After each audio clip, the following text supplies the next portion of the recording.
Sadness, a ledge of sadness, you know. All right, well, I will let Jennifer go ahead and start, and she can do whatever she wants. Introduce herself and begin. Okay, well, if you don't know me, I am Jennifer Garcia. I work at Region 11, so I am their Texas Reading Initiative 6 through 12 Literacy Instructional Coach, which is just a really long title for saying I'm usually out on campuses coaching in secondary classrooms. So I'm excited to be here. I am in a principal certification program right now, so hence why I'm here talking to you guys about data today, and then why we get to record. But again, just know this is for feedback for me, so please don't be nervous. I would like to go around. You guys can introduce yourselves for me, please. Jill Townsend. Okay. I'm Allison Simpson. Anai Castilla. And Danielle Flores. Nikki Haygood. And I'm Erin Sierra.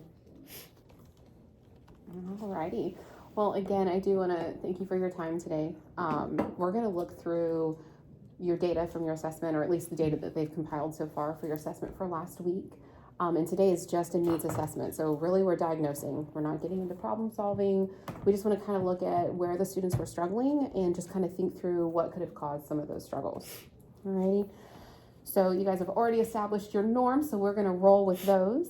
I want you to think about how you guys have been processing your data this year so far, and what that looks like. What's been going well with that process, and what kind of pivots would you make?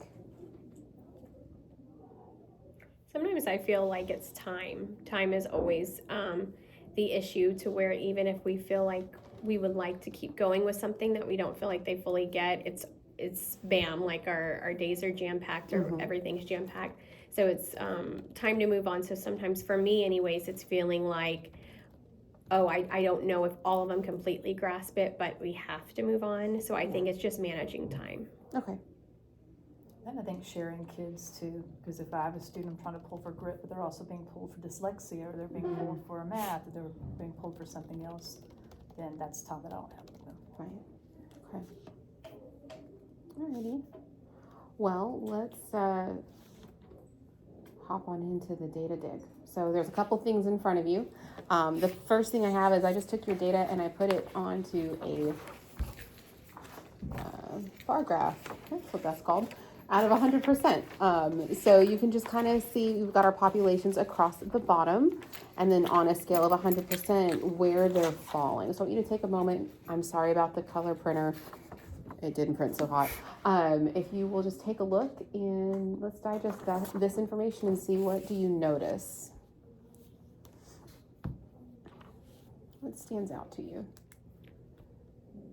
Well, the current emergence, no masters. Okay.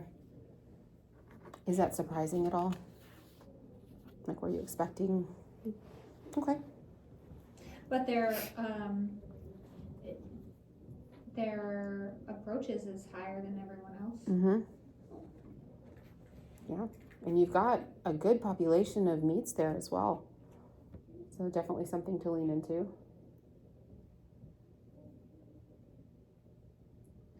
Our special education indicators, the approaches was at 50%, which is higher than some of our other maybe at-risk populations. Okay. What does that tell you? That my teachers are holding our special education students to the same standard, so they're growing a lot. Good. And maybe they're getting extra support that they need from our inclusion teachers then as well. Okay. And we'll talk a little bit about how the inclusion is working in your classroom as well in just a bit. Is anything else standing out to you guys at this kind of holistic look, bird's eye view? We've got our economic Disadvantaged. disadvantage. Yeah, sorry, I know it's cut off And there. that's okay. Our Black students in our 2 or more races category are all looking very similar. Okay. They're probably bulked in together with those, right? Yeah. Okay. But if you look straight across at our our black and white population, they're very similar Mhm. as far as performance goes, so I'm glad to not see a disparity there. Right, among your different populations there, yeah. And our Hispanic population is a little bit lower, but still close to those two. Mm-hmm. And those are our three largest racial groups. Right. I'm also noticing it's not too top heavy or bottom heavy. A lot of these are, I don't want to say equally distributed, but there's, a good amount in each one that we could work with. Mm-hmm. Okay. Well, I don't want to dwell too long on that one. Alrighty. So if you want to just put that one aside, we're going to get into looking at the campus data. So that's this form. And yes, it does go on to the backside. So this is your campus data. The first page starts with your TEEK, so breaking down percentage of your kiddos that were successful in these TEEKs on the front. The average is the bottom of each of the columns. And then on the back is the continuation of your TEEKs, and then just looking at your approaches, meets, and masters, like big buckets there. So let's take a minute or two to digest this information, specifically honing in on any kind of TEEKs that you are noting are low performers. I also brought this book for each of you. These are yours to keep. It's just the TEEKs guide. If you don't already have one, it's a nice copy of it in case you need to familiarize yourself with some of the specificity of the TEEKs. Let's take a moment to digest that information.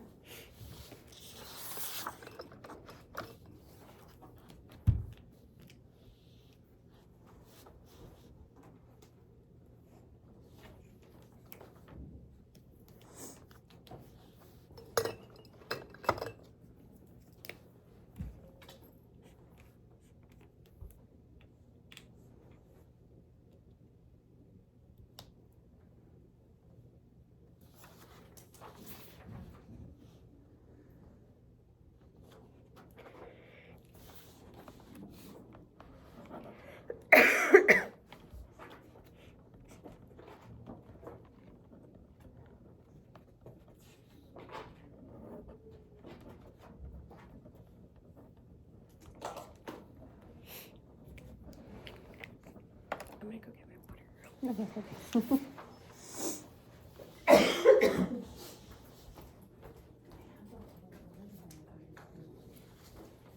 Better, but that cough is still lingering. Let's take about one more minute to look these over.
So I'm going to start asking you a couple of questions about what you're noticing. First and foremost, what stands out to you in this data set? I think the 6.5 age, that 84.89% average. Okay, and why does that stand out? That was because it's it was the highest score that we had, Yeah, the largest group. okay. Let's see, do you guys know which seat that is offhand? Synthesized data or synthesized information. Okay, so this is, let's see. Synthesizing, how are they doing in class with that one? Like, is that something you noticed in your classes, they're doing really well, so you kind of expected them to do well on this one, or? I think it was with mine in the past, they've been doing okay with that. Okay. Other assessments. Okay. Okay, perfect.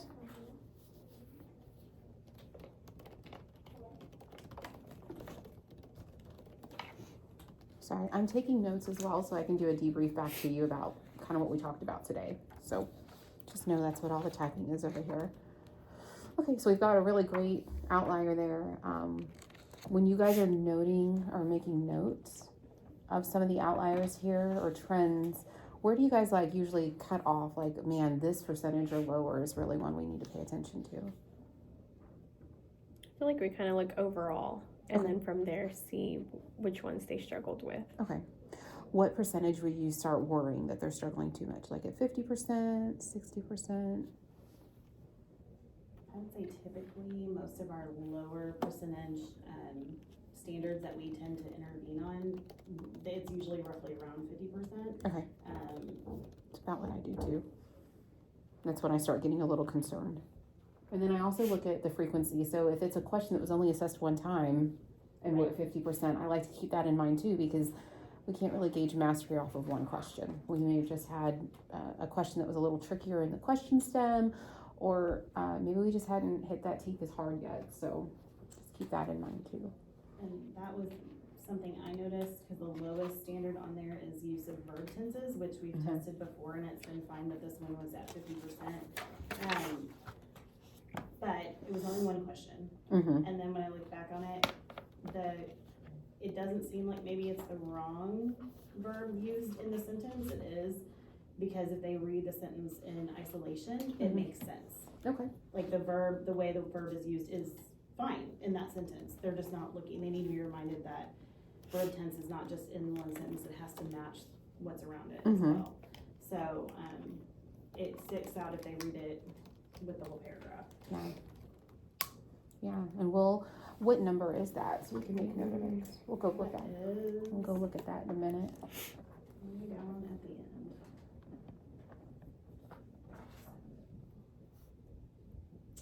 Question 27. 27. Okay.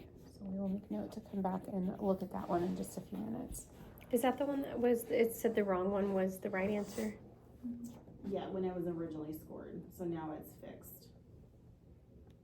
So, it was correct though like the kids could have picked the correct answer on the test, like the answer choices were correct. It was just marked A as the right choice instead of C as the right choice. And so, that's been fixed. And before this data was pulled, it was fixed. Okay. Perfect. Any other areas that are standing out to you, or teaks that are standing out to you here?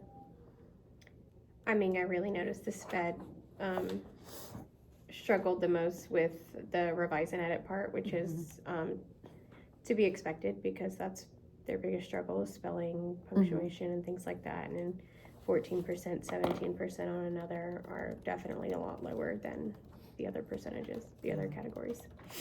And on the revised questions, even the questions can be read. So they're more likely to skip even trying to read them. So that's also, I can see that affecting them. Yeah. So they're not getting a lot of support during the test with accommodations, which could be impacting. Okay.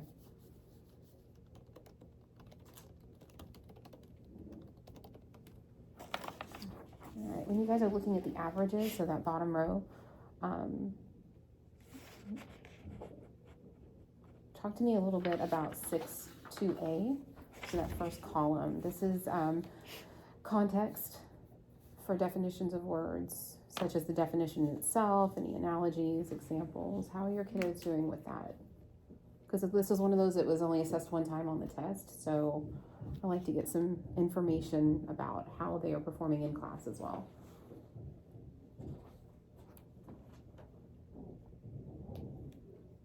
I kind of noticed that when we practice these whole group, they do a lot better because we're able to talk about it and discuss it, and it makes so much sense.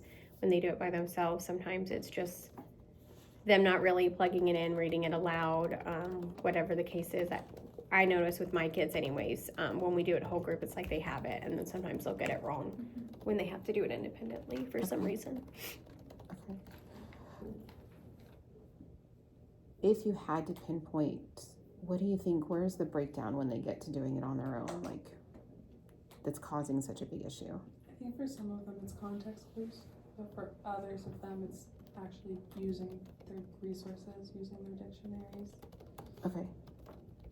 that they just, some of them just aren't using them, Mm-hmm. even if they're like instructed to. Okay. Do you think that they might struggle with how to use it? Now, okay, in full transparency, I haven't taken or administered the test when it was online. So I'm used to having a dictionary where my kids were looking for a word and didn't know how to change it because they were looking for the root word in the dictionary, not, something with a prefix or affix that was already there, or suffix, sorry. So when they're doing it online and they're not utilizing it, do you think it's just an apathy thing, or are they not utilizing it because they may be unaware how to? Well, I know in our classes, we go over how to use those resources. Okay. Inclusion teachers have gone over how to use those resources. Okay. But as I'm watching my kids take the test, I've got some that, I've given them the headphones, make sure you, Yeah. and they don't, they won't. And I don't know what to do on that. I mean, you got them there, we've talked about them, they're Right. gonna help you, but. These are the tools. So what do you do? And I've noticed that when I go into rooms as well, it's like we advocate for the kiddos to have all of these supports, and then they get to the day of using them, and they don't want to stand out, right? They don't want other people to see, oh, I've got this extra thing. And I had my oldest was 504 and IEP and all sorts of things throughout the years, and I'd go into my meetings with her and be really frustrated when she's like, well, I'm not doing that in front of other people. Which What a one is missed half the opportunity. class is using the same thing, so the Yeah. kids aren't even noticing it. I mean, Yeah, just, right. oh, okay, you've got, and we have a whole lesson at the beginning of the year about equity and equality, Okay. about having what you need to be successful. We've Yeah. got that in our social contract. We mentioned that multiple times, but it's still, some of the kids just, they won't for whatever. Okay. Wow. This morning we did have a ARD with a student in it, and it was a time for her reevaluation, so she got to hear her reevaluation data. Mm-hmm. And her inclusion teacher did say, like, do you see what your strengths are? They're listening comprehension, it's visual stimulants essentially, and then there was one other one, but they all played into the listening. And so she asked her, like, how come when you test with me in a small group, I have to like go back over there so many times for you to use your headphones for text to speech? And she said, because I can read.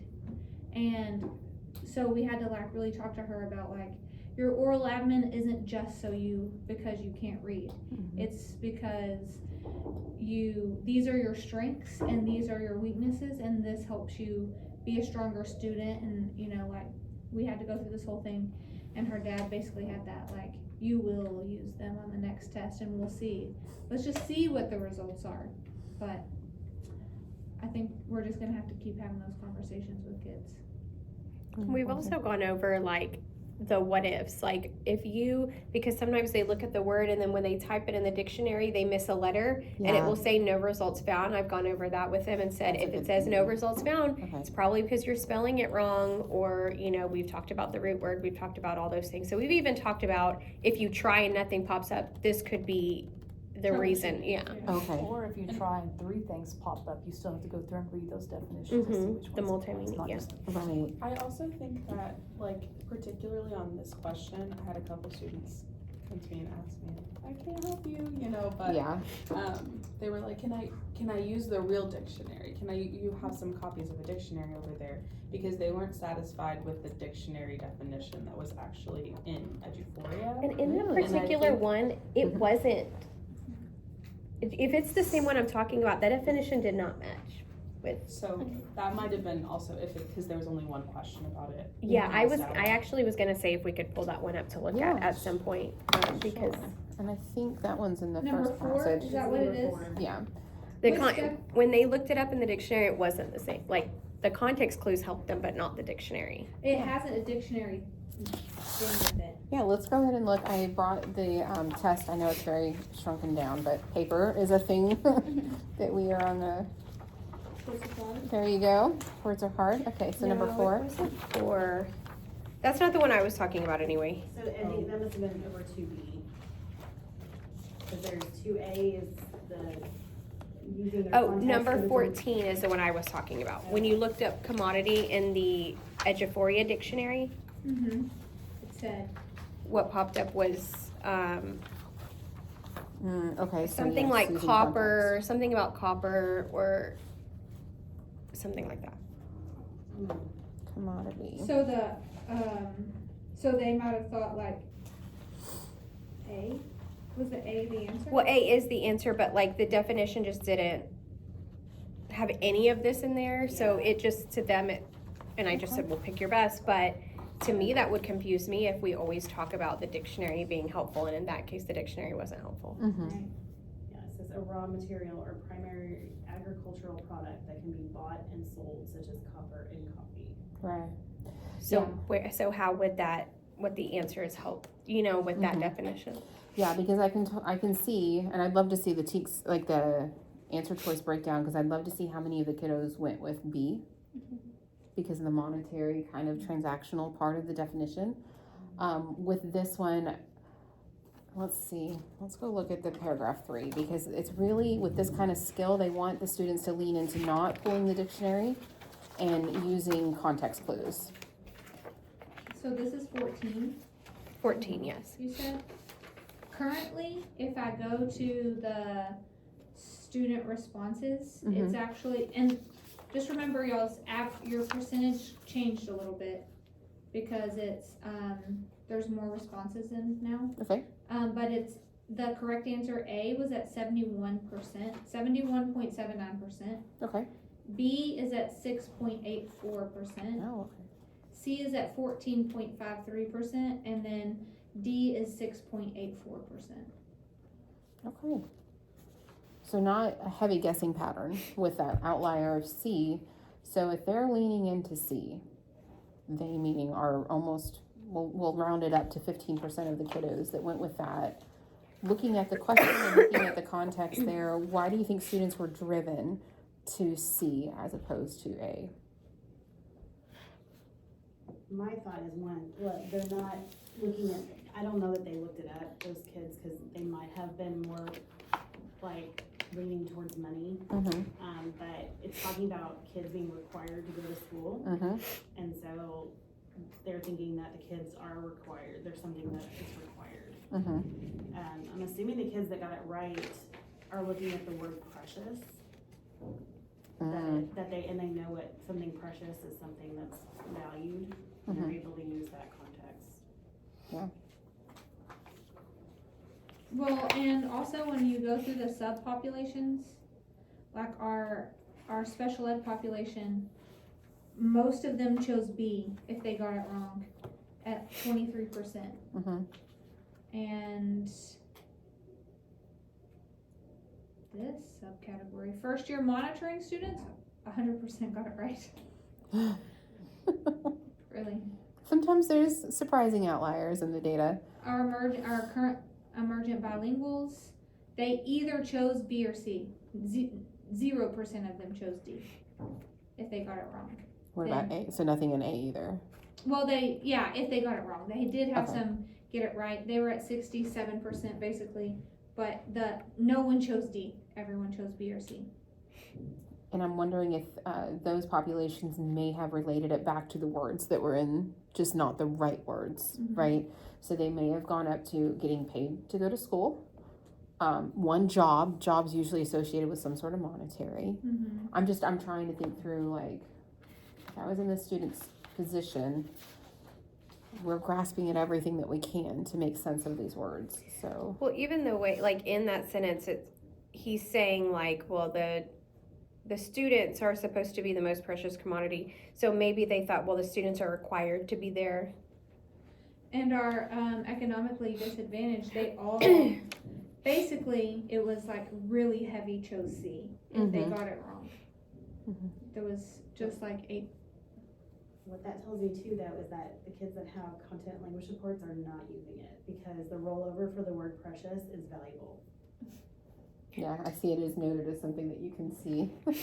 So, like, if they were using their rollovers, they would have. But we also need to see if that one worked, because remember, some of mine didn't. It was just the blank gray on some of the content. yeah. But overall, they're probably not using it, is what I'm gonna guess. Okay. Well, it also makes me wonder with the pronoun of we, do they understand the tie back to students? I don't know about you guys, my students used to struggle. I'd actually have them circle pronouns and draw lines to whatever it was talking about, because you know, if they get a couple paragraphs in and we throw a pronoun out, they're like, okay, wait, I don't know what we're talking about anymore, and they get lost. So it made me wonder when you were talking about that, if they made the correlation between we and students. Collectively. Okay. All right, well, that answers a couple of my questions for your 6.2a. What about, what else stood out to you guys? Were there other TEKs that were like, wow, that was really low, and I'm not sure went so terribly wrong here? What is that 6.9B? 9B, okay. Could you guys tell me what number that is? I have how many times it was assessed, but not the numbers. Or the TEKs. One of them was question 3, 3, okay. and I think that's it. Was it only- Yeah, it was only assessed one time, so 3. Concept, effect, text structure. Mm-hmm. Organizational text structure. Oh, well, how are they doing with text structures? We talked about this at a different PLC. Okay. Mm-hmm. How did that conversation go? I think that we were just really talking about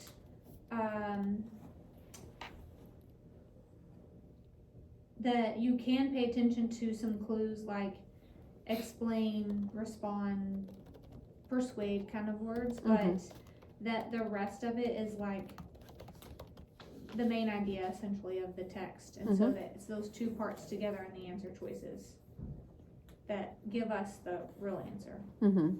It's that connection to author's purpose that is missing. I think like a lot of them maybe understand, and also that the understanding of author's purpose has to go beyond like, you know, pie. Like Yeah. again, like the TEK is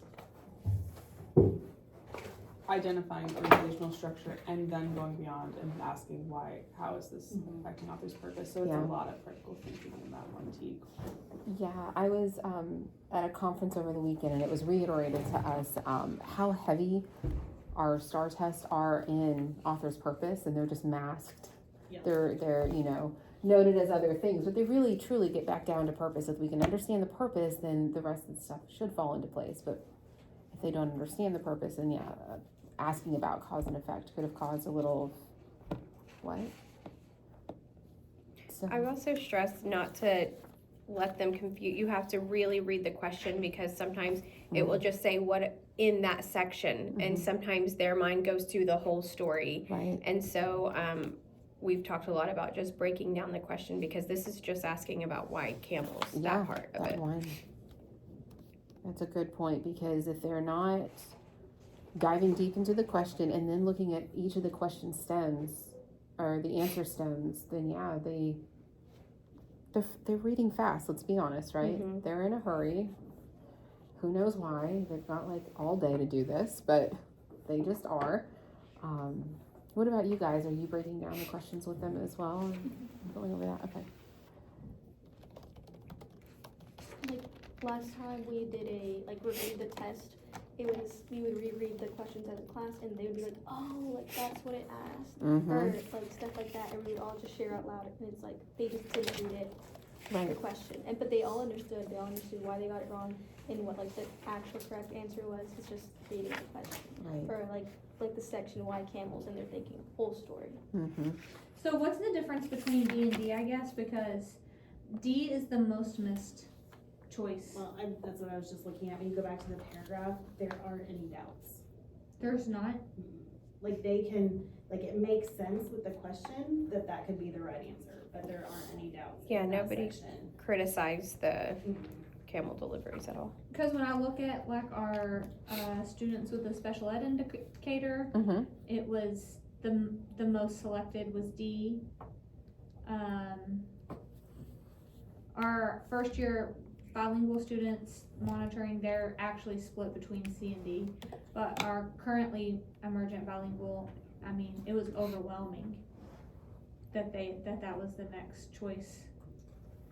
Now when we go into D. we go into like some of our subcategories of race were kind of split equally, but if it was heavy, it was D as their choice. Well, let's take a moment with that then, because the Y camels is only 2 paragraphs, right? Nope, 3, 4. Just kidding. Is a source of information. That's another section. So yes, Y camels. Why do you think so many students leaned into D to respond to doubts of people who criticize? Like, what drove them there? Can you pass this down for me, please? Well, the Y camels part was explaining why they have to use camels instead of cars or something like that. Okay. So, I mean, it doesn't talk about the doubts or the criticism, but I can only guess maybe they selected that one because they were thinking that would be a normal doubt because that's not something that we do here. So people would doubt and say, well, why do you use a camel? Why don't you just use a car? So to me, that's maybe more them like trying to inference and come up with a guess versus having any kind of evidence of that in the text. So they're good inferencing on point. their own stuff, not Yeah. using the text as their evidence for their Like relating it back to here, like, well, Mhm. we don't use camels here, so that would be a doubt. I don't know. Also, it's the No, only that's answer a good- choice that says people, or like that says anything about people. Mm-hmm. In the white camels, it says the local people identify so much. So maybe just looking for like words that they see in the answer choice in the paragraphs itself. Right, which is what a lot of them do. Is if it's in the answer choice and to find it in the text, that must be the right answer, right? It's like our easy way out with assessing or taking a test. And I can see that with like the first year monitoring or like the emergent bilinguals. It's just they're looking for similar words. I can see why that one's so high in comparison to others. Yeah, Well, sorry. Here they have doubts and criticized as their like text features. What pops up when they scroll over doubts or criticize? Was there a definition or a picture? What came up? Doubts says worries and criticize says finds a problem with. Finds a problem with. Okay, so maybe they could have related that to cause and effect. Maybe. And Right? I will say, a lot of times they do relate cause and effect to problems. Yeah, problem and that's different than problem solution, right? Mhm. So being able to figure that out with the kiddos. I want to go back to what you were speaking to about bringing their own inferences, because I feel like that's a struggle for a lot of kiddos, is not putting in our own thoughts and feelings, especially when you're looking for key details, right?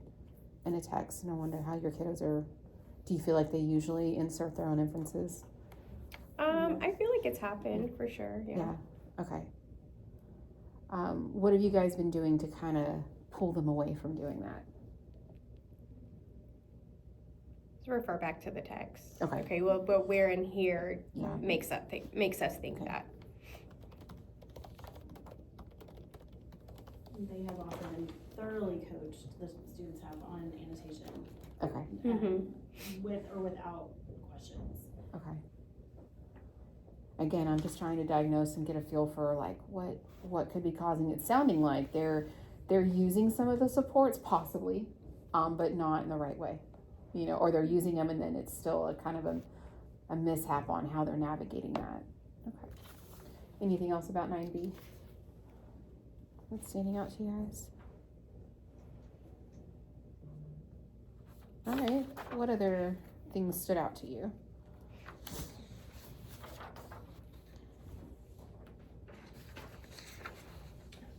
Well, one thing that stood out to me that y'all actually can't see is now that y'all have more people in, the overall approaches meets masters is looking more towards like our goals. So currently it's 75, 70, 41. So closer to, even though some of these are about the same as far as like individual standards go, they haven't changed that much. Mhm. There are like, y'all are getting closer to like our goals as far as like, Bless you. 80, you know. Yeah. I was gonna ask, what is the goal when you guys are thinking just percentage score? What are you guys trying to hit each time? 75% approaches. Okay. 50% meets, Okay. and 25% masters is kind of like our overall guidance for the district. Okay. Subject or, irregardless of subject or grade level. But y'all are well over that at meets and masters right now. So Yeah. that to me is very positive. Mm-hmm. 41% mastered. Currently. Not everybody's in, of course, but currently, yeah. That's really great. Because what I saw on this test, of course, I was doing small groups and stuff, was a lot of confusion over. It was more confusion over how to take a test. Like they would like number 4. I didn't help them, but I had to read number 4 to like several people, and it was one of the basic definition questions, Mm-hmm. And I was like, Oh, really? okay, well, let's go. Which paragraph does it say? Paragraph 10. So go to paragraph 10. Let's find where it says engage in paragraph 10, and let's read that sentence that says engage. Mm-hmm. And like I had to walk them through how to even get to the answer. You know what I mean? Yeah, no, I do. How to approach the test. Yeah, how to even approach it. But we might need a tutorial with that, because if that is a problem with a lot of the kids you were pulling that have small group do qualify for special education, and when you look at our percentages total with them, we definitely would like a bump, right? So it might be just that we need that, like, To go over how to take the test. Yes. How to take a test. yes. Yeah.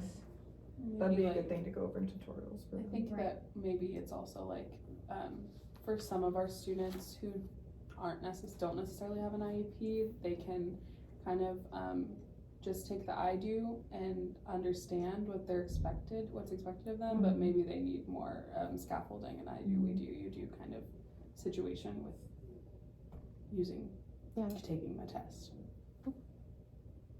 But yeah, that's like the biggest thing I saw is just like, I had to walk several of them through how to find the answer Mm-hmm. in the text. No, it's a great point, because I noticed and I appreciated the varied new item types that are embedded into your tests, and I wondered how your students are dealing with those and how they're tackling the new item types. Do you think that the item type itself could have contributed to any of the low performance on any of these? Like, Number 8, so like 2 correct answers. I've had a lot of people ask like, should I click here? mm-hmm. Yeah, okay, so they may be a little unfamiliar with how to, okay. Cause that'd be 6.6C is one of those. And let's see what that looks like in your data. Average was 67%. Okay. So not too terribly bad there. I will say, a celebration on that is that it looks like we only had very few students that still only chose one answer. Because there is a pop-up now, thankfully, in our testing system that says, wait, like you haven't good. selected Okay. enough. And it stops them from selecting more than 2 on this particular one. Yeah, Because we used to have kids that were like, I'm just gonna click all of them, because surely I'll get it right. right. If I just click them all. So we said less than 1% of students still only click one. So, Number 15. That's what I was gonna say. I'm curious about 15 because I think they're very used to A, B, C, D, and because it doesn't list it like that, I'm curious. That was split 50-50. Okay. Well, it's like 50.43% got it right, and 49.7 or 57% got it wrong. and it would be a good conversation with the kids about this item type, because they don't see hot text as much, but it's kind of been hit or miss. 5th grade, like 5th grade will have it on the star, and then 6th grade will, like since they've introduced him. So you But have it's time. also a difficult question, so it would be interesting to see, If that changed anything. like, yeah, like if it's the understanding of the question or if it's the item type. Mm-hmm.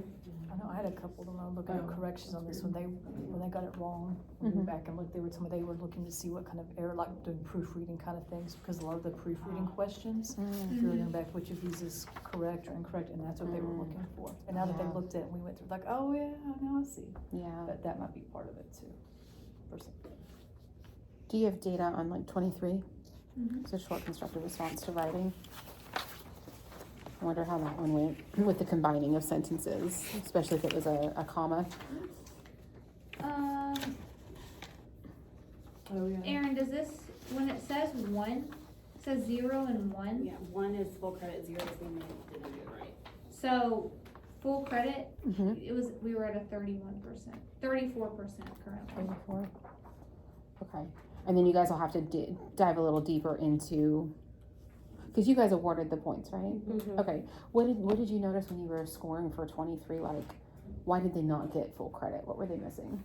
Splices, what? Comma splices. Okay. Yeah, just mind blowing to me that we were missing, Okay. So tell me more about why it was mind blowing. Like, because you were obviously anticipating them to do a little better than they did, right? Yeah, I think that I just felt like fanboys have been kind of drilled into their head. Okay. And how many conjunctions? Complex, compound, and compound complex sentences were like the first thing we did the first week of school. Uh-huh. The first grammatical concept we learned. So, and in my class particularly, like we refer back to how do you write a compound sentence, right? All It's right the up time. in the front of the classroom on the wall. There's Chloe's like 5 classroom. posters. So she Uh-huh. definitely understands how much we talk about it. And, Okay. so it was really surprising to me that even some of my, a lot of my higher kids were, using comma splices, misusing compound sentences. Okay. We've been reviewing those in class almost every day for our daily language review. We have examples of that, and they can do it in class. And once they start applying it, like, well, it's kind of hit or miss whether Yeah. they put it on there or not. Okay. And I feel like the DLRs this year are, like, I'm seeing more improvement than I did the last couple years using DLRs. Like, they're really getting, like, the commas that we went over today. Like, they really understood that, you know? Mm-hmm. And in a couple years past, like, I don't feel like they've grasped the DLRs as much as they have this year. The only thing I would like encourage us to do with those is that, like, if we review something, then if they write even in an exit ticket, like, let's just tell them, you wrote 2 sentences in your exit ticket, let's combine those 2 sentences. And like, just work on it in something authentic, you know what I mean? Just like, to spiral all those things back in. So, cause I think that you're right, Jill, like, a lot of times they can recognize the Yeah, things, they but can they, identify it. yeah, but the more at bats we give for application, I think the better they'll get at it. And I think So maybe next week's exit ticket could specifically just be on combine these 2 sentences for like the next week or so. Because I really think that historically, one, it is at least going to be on there. Mm-hmm.